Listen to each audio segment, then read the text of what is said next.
आज की सुबह परमेश्वर ने हम सबको जब ये अवसर प्रदान किया है और साथ ही साथ ये एक नए साल का समय है। हम सब जानते हैं इस पृथ्वी पे दुनिया के लोग अलग-अलग तरीकों से नए साल को मनाते हैं।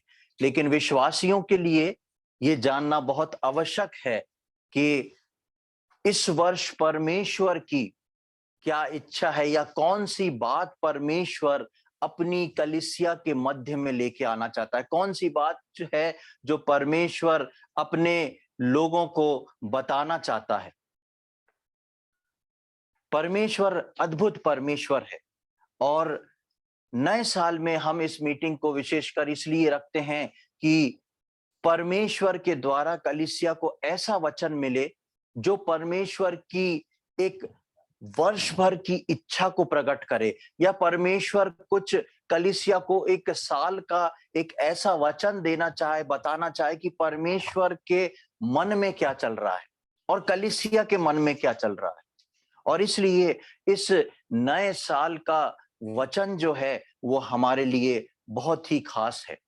पिछले दिनों में हम सब जानते हैं, हम सब क्या क्या क्या वचन परमेश्वर ने हमको दिए। पिछले दिनों में हम देख रहे थे कि परमेश्वर ने हमको एक तैयारी का वर्ष दिया था। उसके बाद हम देख रहे थे कि परमेश्वर ने एक परीक्षा का वर्ष दिया था। और जब नव वर्ष आता है उसमें लगभग दिसंबर माह से मैं परमेश्वर से प्रार्थना करता हूं और इस बात को मांगता हूं कि प्रभु की क्या इच्छा और योजना है, क्योंकि ये नए साल का वचन जो है बहुत ही बहुमूल्य है, खासकर कलीसिया के लिए और उद्धार पाए हुए लोगों के लिए। और लगभग 10 से 15 दिन पहले परमेश्वर ने मेरे को इस वचन को, क्या वचन रखना है और परमेश्वर कलीसिया से क्या बोलना चाहता है, उस वचन को दिया। और जब परमेश्वर ने उस वचन को दिया तो उस वचन को लेके मैं भी बहुत सीरियस हो गया, क्योंकि जब हम परमेश्वर की वचन पाते हैं तो परमेश्वर की इच्छा और योजना को समझते हैं। तो हम आज की सुबह वो वचन जो परमेश्वर ने कलीसिया को दिया है उस पे जाएंगे। मेरे साथ निकालें प्रकाशित वाक्य उसका 3रा अध्याय, रेवलेशन चैप्टर 3, प्रकाशित वाक्य उसका 3रा अध्याय और उसकी 11वीं आयत। मैं शीघ्र ही आने वाला हूँ, जो कुछ तेरे पास है उसे थामे रहे कि कोई तेरा मुकुट छीन ना ले। हाँ, ये वचन परमेश्वर ने इस वर्ष के लिए मेरे को कलीसिया में देने को दिया।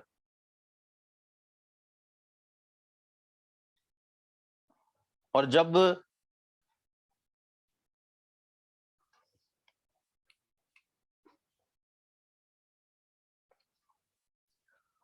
मैं इस वचन को लिया तो मैं खुद बहुत गंभीरता में आ गया कि परमेश्वर की क्या योजना है, क्या इस बात को परमेश्वर बताने जा रहा है। और इस प्रकाशित वाक्य के 3रे अध्याय के 11वें वचन का अर्थ ये नहीं है कि ये आयत बोल रही है कि यीशु मसीह इस साल आ रहा है, और ना ही इस वचन का ये अर्थ है कि यीशु मसीह इस साल नहीं आ रहा है।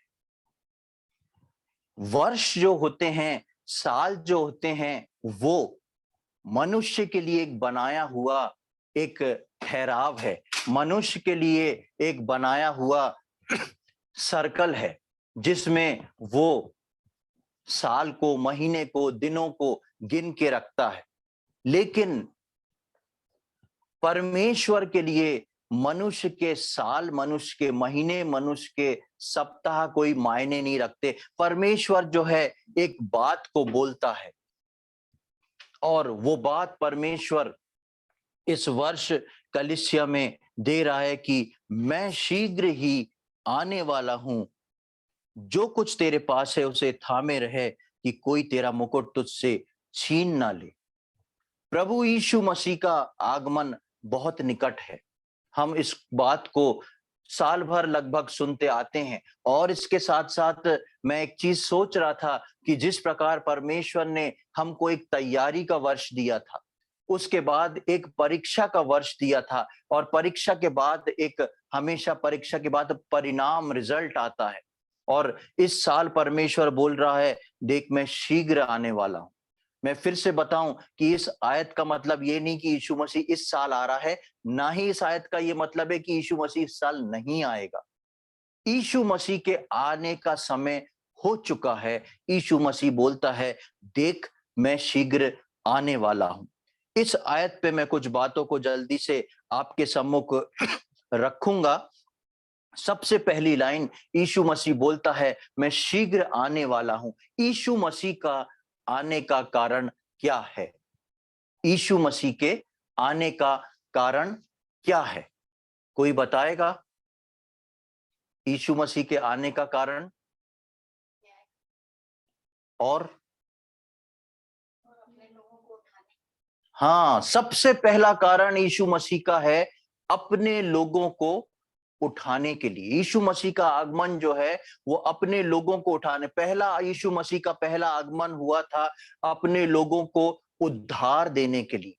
यीशु मसीह का दूसरा आगमन है, वो उद्धार की कैटेगरी में जितने लोग सिमट के आ गए हैं, उस सर्कल को यीशु मसीह उठाने को आने वाला है। और उसके बाद जो है वो न्याय का समय आने वाला है। एक आयत जिसको हम अच्छे से जानते हैं, फिर भी मैं आप लोग के सम्मुख उसको पढ़वाना चाहूंगा। यूहन्ना रचित सुसमाचार उसका 14वां अध्याय और उसकी 3री आयत। Gospel according to John chapter 14 verse 3। यूहन्ना रचित सुसमाचार उसका 14वां अध्याय और उसकी 3री आयत।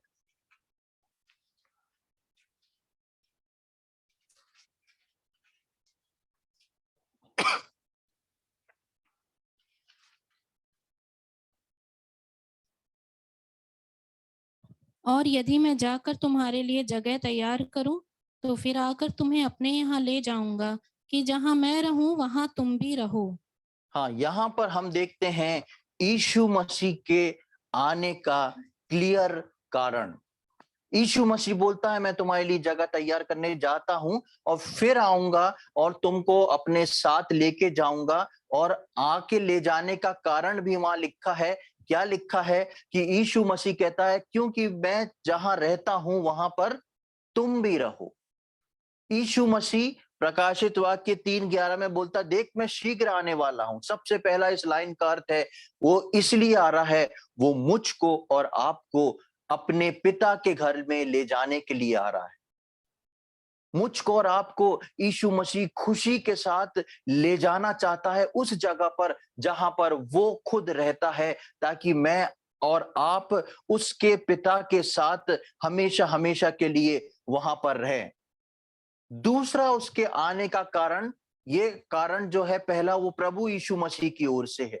मेरे और आपके लिए क्या कारण है? मेरे और आपके लिए कारण ये है कि अभी हम जिस स्थान पे, जिस पृथ्वी पे रहते हैं, हमारे लिए कुछ चीजें जो हैं एक डेली रूटीन में है।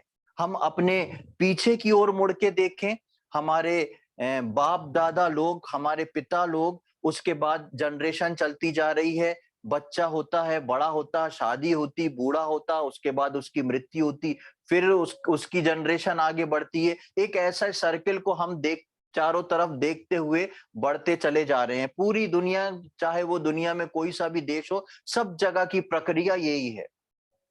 लेकिन जब प्रभु यीशु मसीह आएगा और अपने लोगों को लेके जाएगा, वहां पर बाइबल बताती है कि सब कुछ नया हो जाएगा। ये पद्धति जो चलती चली आ रही है, ये पूरी तरह खत्म हो जाएगी, सब कुछ नया हो जाएगा। यीशु मसीह ना केवल मुझको और आपको अपने पिता के घर लेके जाने को आने वाला है, लेकिन यीशु मसीह मुझको और आपको सब कुछ हमारे लिए नया करने के लिए आने वाला है। वहां पर जब हम जाएंगे, अभी हम सोचते हैं कि हम ऊपर जाएंगे जब, तो हमको पिता परमेश्वर प्रभु यीशु मसीह मिलेगा। बहुत सारे मसीह लोग मिलेंगे, हम परमेश्वर के सम्मुख खड़े होकर उसकी आराधना स्तुति करते रहेंगे और युगान युग तक जीवित रहेंगे। ये सब जितना कुछ हमको परमेश्वर के वचन से थोड़ा बहुत मिलता है और जितना हम अपने ज्ञान से सोचते हैं, ये उसका चित्रण है। जब हम ऊपर पहुंचेंगे तो हम जिन बातों को सोच भी नहीं सकते हैं, वो बातें परमेश्वर ने मेरे और आपके लिए रखी हुई हैं। सब कुछ नया करके देने वाला परमेश्वर है, जहां पर एक दिन का बीता भी कुछ भी पुराना नहीं रहेगा। यहाँ पर एक दिन बीतता है, हमको उस एक दिन का एक्सपीरियंस हो जाता है कि कल हमारे जीवन में ये हुआ था, कल हमारी मुलाकात इससे हुई थी। अभी हम 4 दिन बाद किसी से मिलते हैं तो हमको याद आता है कि अरे इससे परसों मिले थे, इसने ऐसी बात करी थी, ये काम करने जाते हैं तो ऐसा होता है। कई प्रकार के एक्सपीरियंस से हमारा दिमाग भरा रहता है। लेकिन जब हम प्रभु के पास, प्रभु के घर में जाएंगे तो वहां सब कुछ नया होएगा, हमारी सोच से परे होएगा। और ऐसी जगह पर प्रभु यीशु मसीह बोलता है कि मैं तुमको लेने आने वाला हूं, कि तुमको उस स्थान पे ले जाऊं जहां पर सब कुछ नया है, और जहां पर तुम पहुंचोगे तो तुमको समझ में आएगा कि प्रभु आखिर है क्या, प्रभु आखिर है कौन। अभी तो हमने प्रभु को 1 या 2% जाना है, क्योंकि इस शरीर में रह के हम प्रभु को जान नहीं सकते। लेकिन जब वो बादलों पर मुझको और आपको लेने आएगा, हमारी देह जो है बदल रूपांतरित हो जाएगी, उस महिमा में देह में बदल जाएगी। और जब हम स्वर्ग में पहुंचेंगे तो हर दिन हर पल हम यही कहेंगे, प्रभु ये क्या चीज है, ये क्या नया है। हर दिन युगान युग तक हर क्षण जो है मेरे और आपके लिए नया होगा। और ऐसी जगह प्रभु यीशु मसीह मुझको और आपको शीघ्र लेने आने वाला है। यीशु मसीह बोलता है, मैं शीघ्र ही आने वाला हूं। जब हम प्रकाशित वाक्य की 11वीं आयत में, तीसरे अध्याय की 11वीं आयत में आगे की ओर बढ़ते हैं तो दूसरा वाक्य हमको मिलता है, जो कुछ तेरे पास है उसे थामे रहे। दूसरी बात आती है कि यीशु मसीह आने वाला है, जो कुछ तुम्हारे पास है उसको थामे रहें। मेरे और आपके पास क्या है, क्या था, और क्या मेरे और आपके हाथ से निकल चुका है। बहुत ध्यान दें, यीशु मसीह बोल रहा है मैं शीघ्र आने वाला हूं, और तुरंत वो बोलता है कि जो कुछ तेरे पास है। पहली चीज मेरे और आपके जीवन में इस वर्ष प्रभु यीशु मसीह रखना चाहता है, बताना चाहता है, मैं आ रहा हूं, तेरे पास क्या है पहले तू उसको देख ले और फिर उसको थामे रहे। हमारे अक्सर कई घरों में दूध वाले दूध देने आते हैं और उनका टाइम फिक्स रहता है। जो जो घर में दूध देने आते हैं उनका टाइम फिक्स रहता है, और वो उनका टाइम बजता है और कॉल बेल बजती है तो घर वाले बिना देखे समझ जाते हैं कि ये कौन होगा, दूध वाला होगा। फिर क्या करते हैं, हम खाली हाथ पहुंच जाते हैं और भैया कैसे हो, लाओ दूध दे दो, ऐसा करते हैं क्या? हाँ, सबसे पहले जो बर्तन जिसमें हमको दूध लेना है उसको लेके पहुंचते हैं। अगर बिना बर्तन के लेके पहुंच गए तो क्या होगा, दे दे सकता है क्या वो दूध? नहीं देगा। वो कहेगा अरे भाई ऐसा ऐसा क्या है, बर्तन तो लेके आओ तब तो मैं दूंगा।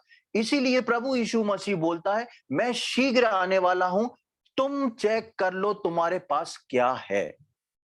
प्रभु यीशु मसीह का आगमन जो है उसकी घड़ी के अनुसार बिल्कुल सटीक चल रहा है। वो ना आगे है ना पीछे है, वो अपने लोगों के पास उनको लेने के लिए आ रहा है। और इसलिए यहाँ पर प्रभु बोलता है, मैं शीघ्र आने वाला हूं, जो कुछ तेरे पास है। पहला सवाल इस वर्ष के लिए मेरे और आपके लिए, मेरे और आपके पास क्या है, क्या था, और क्या निकल चुका है।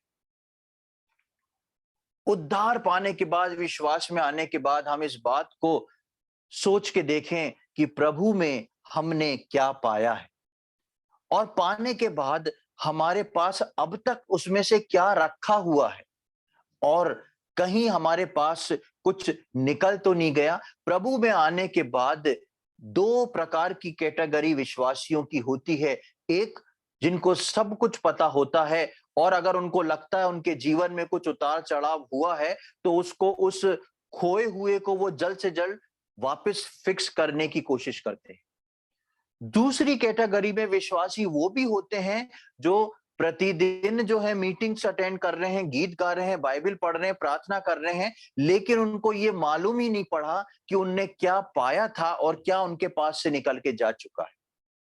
परमेश्वर का वचन इस वर्ष में मुझको और आपको इस बात को बताने जा रहा है, मैं आने वाला हूं, जो कुछ तुम्हारे पास है उसको एक बार चेक कर लो।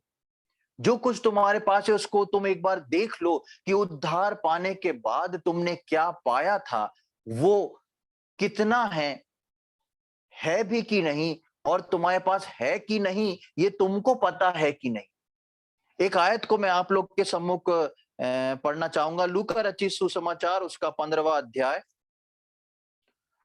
Gospel according to Luke chapter 15। लूका रचित सुसमाचार उसका 15वां अध्याय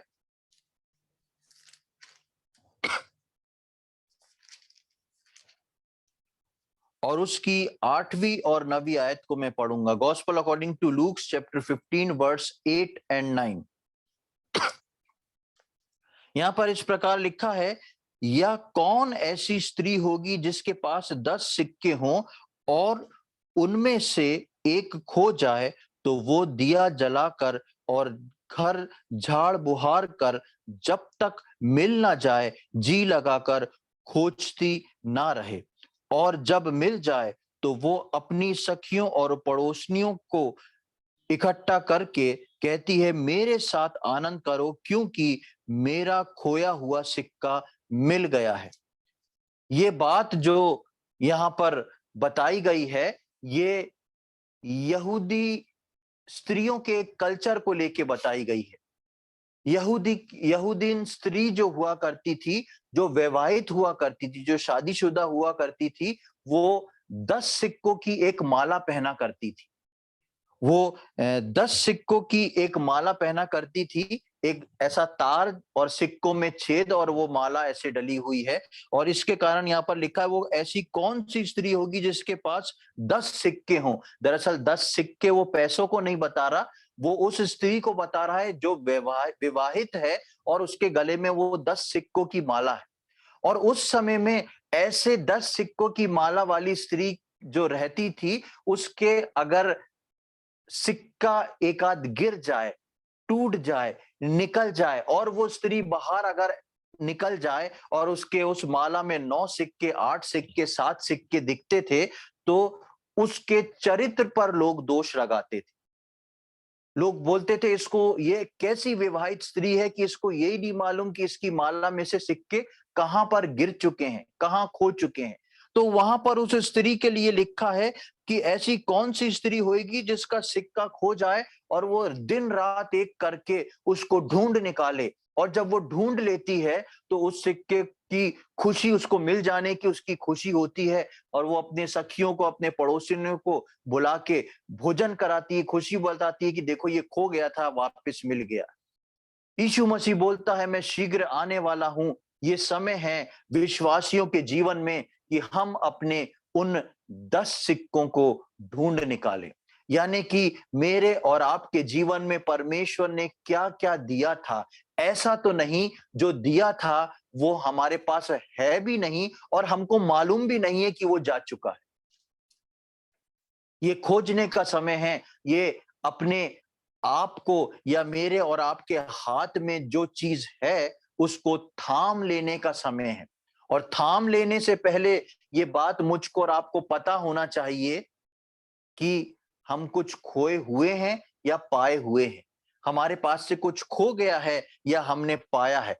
अगर हमारे पास से नहीं खोया तो दूसरी बात आती है जिसको प्रभु बोलता है, जो कुछ तेरे पास है उसे थामे रहे।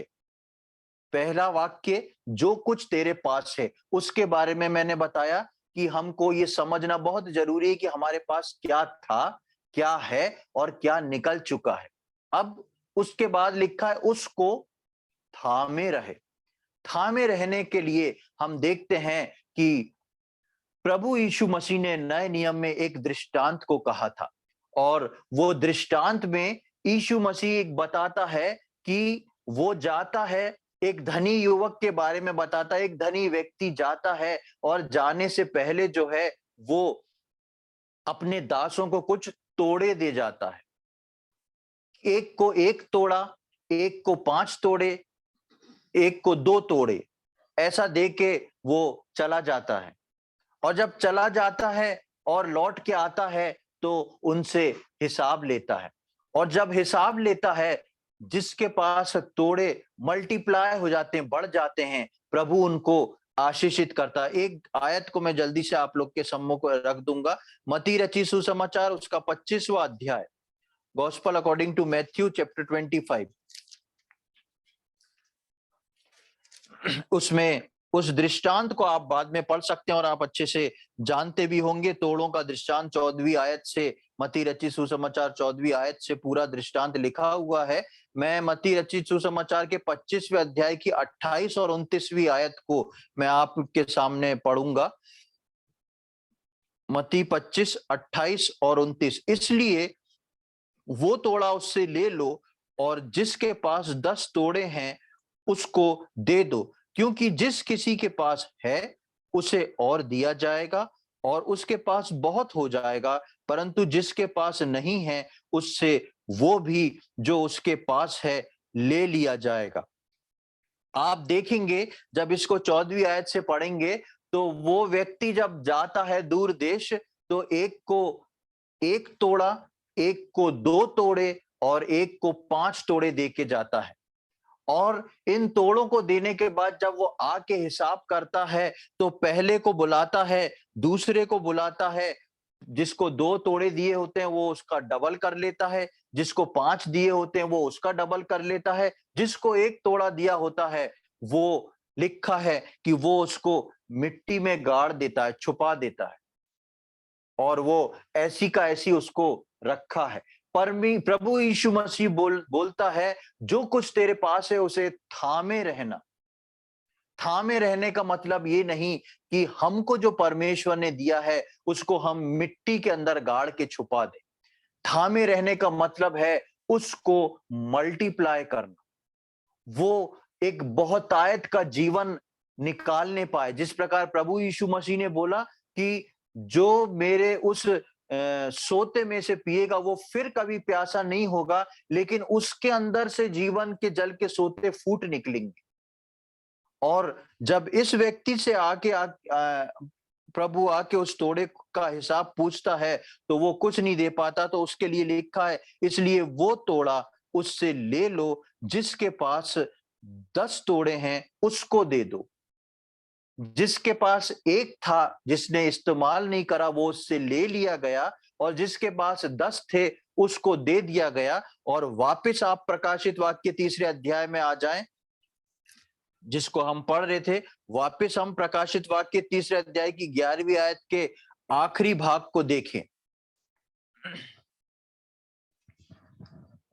कि कोई तेरा मुकुट छीन ना ले। हाँ, कि कोई तेरा मुकुट छीन ना ले। जब तक आपके हाथ में जो आपके पास है उसको आप थामे हुए हो, उसको आप मल्टीप्लाई कर रहे हो, तब तक इस बात का डर नहीं। लेकिन यहां पर लिखा है, मैं शीघ्र आने वाला हूं, जो कुछ तेरे पास है उसे थामे रहे कि तेरा मुकुट कोई तुझसे छीन ना ले।